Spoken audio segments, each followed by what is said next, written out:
Hello, কেমন আছো তোমরা সবাই? আশা করি সবাই খুব ভালো আছো। প্রায় ২ সপ্তাহ পর আজকে আমি ভিডিও করছি। অনেক দিন হয়ে গেল আমি কোনো ভিডিও করছি না, আর বাড়িতেও ঠিকঠাক মতো পড়ছে না। তার কারণটা তোমাদের অবশ্যই জানাবো। আর তো আজকে ভাবলাম অনেক দিন পর যেহেতু বই নিয়ে বসেছি, তো আজকে আমি ভাবলাম যে ফিজিক্যাল সায়েন্সটাই পড়া যাক, কারণ এটাই হচ্ছে আমার কাছে তো ভীষণই কঠিন। আর আমার মনে হয় যে টপিকটা কঠিন বা যে চ্যাপ্টারটা কঠিন সেটাই আগে ভালোভাবে পড়া উচিত। তো আজকে পড়বো আমি কি বলে ওই চ্যাপ্টারটার নাম কার্যক্ষমতা ও শক্তি।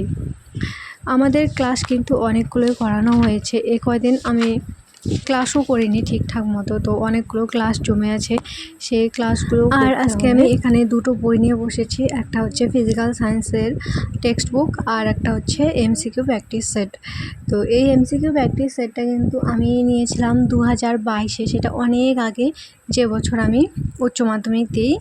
তো সে বছর এই বইটা কিনেছিলাম, কিন্তু তখন আমি এই বইটা একদিনও খুলেও দেখিনি, আর পড়া তো দূরের কথা।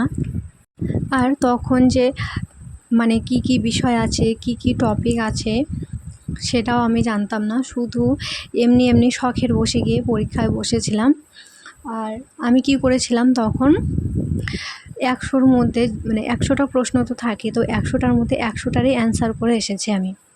আর এরপর আমি রেজাল্টও চেক করিনি। তখন আমার মনে হয় এটাই আমার ভীষণ ভুল ছিল, যে তারপর আর আমি কোনো চেষ্টাই করিনি। আর এখন তো আমার কলেজও কমপ্লিট হয়ে গেছে, তো ভাবতে পারছো কত দিনের কথা।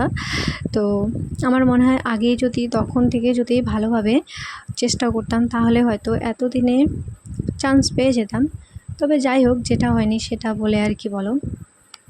এখনকার কথাটা বলি যে আমার কেন এতদিন ভিডিও করা হয়নি বা পড়া হয়নি।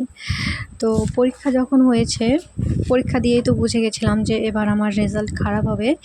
কিন্তু এই যে কয়েকদিন আগে যে আমাদের রেজাল্ট বেরোলো, কেন জানি না এই রেজাল্টটা দেখার পর আমি এতটাই ডিমোটিভেট হয়ে গেছি যে আমার পড়ার প্রতি আর কোনো ইন্টারেস্টই জাগছে না, পড়ার ইচ্ছেই করছে না, এতটা ডিমোটিভেট হয়ে গেছিলাম। তবে আমি সবসময় চেষ্টা করি যে নিজেকে মোটিভেটেড রাখার, পড়ায় মন দেওয়ার। কিন্তু যাই হোক, সব কিছু তো আর আমাদের মন মতো হয় না, আর মনকে সবসময় কন্ট্রোলও করা যায় না। তো আমি ঠিক করেছি যে নিজেকে ইমপ্রুভ করার জন্য আমি 7 দিনের একটা চ্যালেঞ্জ নিয়ে দেখি, যে আমি সকাল 5টার দিকে উঠে পড়তে পারি কি পারি না। তো কালকে থেকে আমি শুরু করব, দেখা যাক আমি এই চ্যালেঞ্জটা জিততে পারি কি পারি না। আর এই চ্যালেঞ্জটা কিন্তু আমার নিজের সাথে, যে আমার আলসেমি জিতবে নাকি আমি নিজে জিতবো, তো দেখা যাক কি হয়।